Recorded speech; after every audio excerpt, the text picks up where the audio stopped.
অস্তিত্বটাকে শক্তিশালী করার উদ্দেশ্য। তাহলে সর্বশক্তিমান যিনি, ওনার নামে কসম খেয়ে আমার কথাটাকে শক্তিশালী করছে। এই জন্য বান্দা কসম করতে গেলে আল্লাহর নামে কসম করতে হবে। আল্লাহর নাম ছাড়া অন্য কোনো কিছু নামে যদি কসম করে তাহলে শক্তির দিক দিয়ে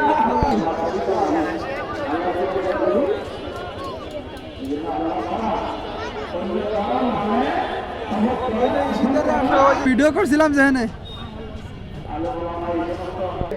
ঝালমুড়ি কোন সাইডে মারছো?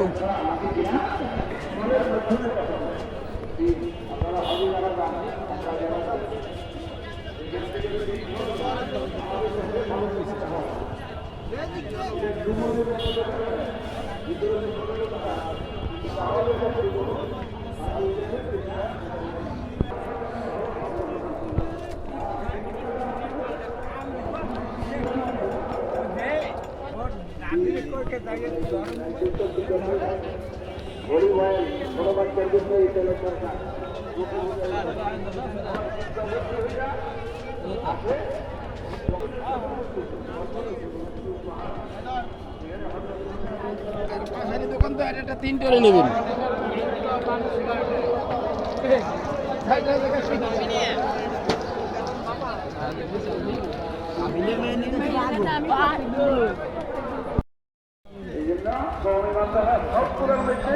নুরানি মাদ্রাসা আছে অবশ্যই। নুরানি মাদ্রাসা সারা কবি মাদ্রাসা হয় না। নুরানি মাদ্রাসা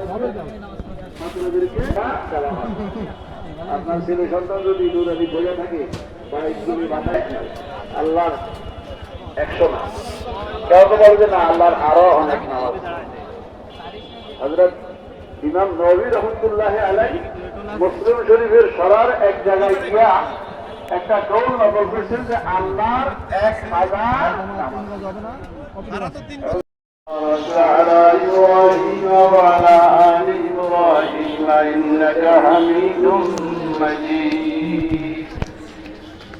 معزز محترم حضرات علماء الكرام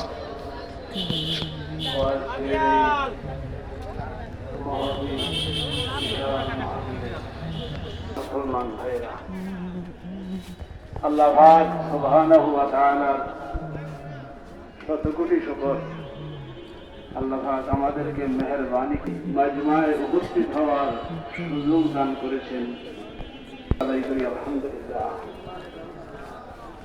হাদিস শরীফে আসছে, কোন জায়গায় দ্বীনি আলোচনা হইতেছে, কোরআন হাদিসের আলোচনা হইতেছে, পাশে দিয়ে একটা রাস্তা, ওই রাস্তা দিয়ে তিনজন অগ্রসর হইতেছে। যখন মাহফিল দেখে গেল, দুইজনে এই কথা চিন্তা করল যে গন্তব্যে তো সব সময় যাই, আজকে যখন মাহফিল এখানে পেয়ে গেলাম, মাহফিল তো আর সবসময় ইন্তজাম করা সম্ভব হয় না। যখন মাহফিল পেয়ে গেলাম আমার পকেটে কয় না তো।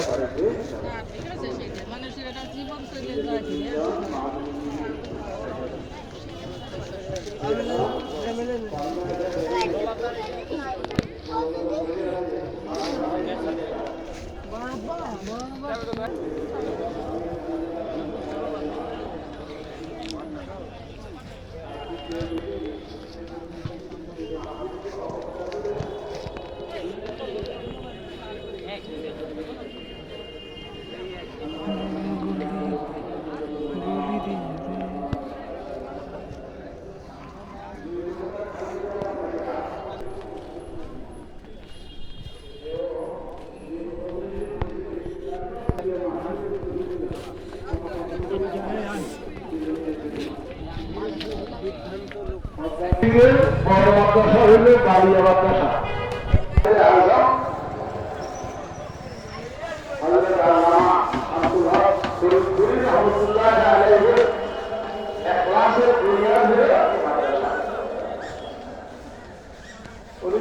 যেমন ব্যক্তিত্ব ছিলেন, জীবনে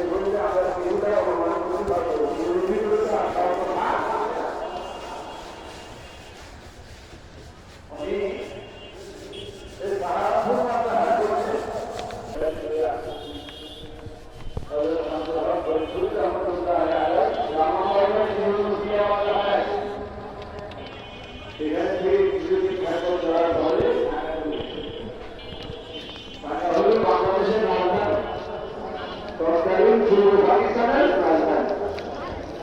আসলে কেন্দ্রীয় ব্যক্তিরা হযরত শামসুল হক ফরিদপুরি রহমাতুল্লাহ আলাইহি